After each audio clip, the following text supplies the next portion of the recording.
A quote, "Circumstances don't make the man, they only reveal him to himself."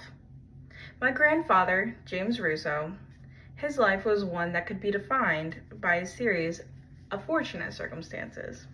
From the family that he was born into, to the generation he was a part of, the children, the family he created, the business he built, and the people who helped him to do just that, his life was the opposite of a series of unfortunate circumstances. But all of these circumstances lead us here to today, in 2023. And as I stand here and accept the Businessman of the Year award, for not only an incredible businessman, but for someone who took the circumstances in front of him and used it to his advantage, I am truly honored. My grandfather was more than just a businessman. He could have been described as a visionary, an opportunist, and one that was relentless in pursuit of his dream.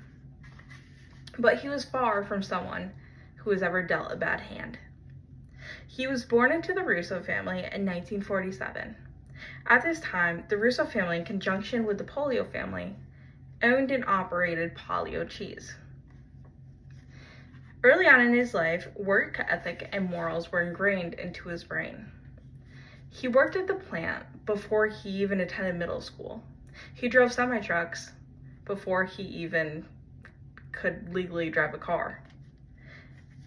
And he was a fleet manager of an entire plant before he even graduated high school. So these were opportunities that he deserved, but they weren't handed to most. And truly, he was so fiercely loyal to his people. So he would have stayed here forever to continue the family legacy and to pursue these opportunities if it wasn't for the circumstances that followed. Like all Italian families, the family underwent some drama in the 80s.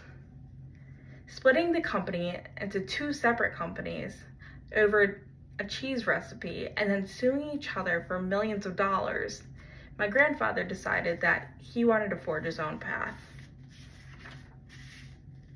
The company you see before you today, with 20 plus semi-trucks, freezers the size of football fields, an Italian market the size of a grocery store, just started with one singular box truck in his driveway. Now, we talked about the fact that he had some loyalty. Well, this dream started because he wanted to help the customers that he knew, their own little mom and pop shops, to get some products on the low for very cheap. And how did he do just that? Well, he only had a 30% markup and he cut out the middleman. So he would drive his box truck directly from the plant to these little mom and pop shops all over New York and PA. And people flocked. And that's why we built the basis of which we run things today, off this theory. We continue his legacy by serving the people. His legacy of innovation and forward thinking is in every business step we make, which is why even though this story starts far before him, this award could have not been given to a better man. The businesses that have followed, including an online ordering app, another cheese company, family members who have branched out to create breweries like Teas and Taps or Hamburg Brewing. It all started from one little story, and that was my grandfather. So although he might have just started one company, there is 5 plus that have stemmed just from him, which really, truly in my eyes, makes him so deserving of this award.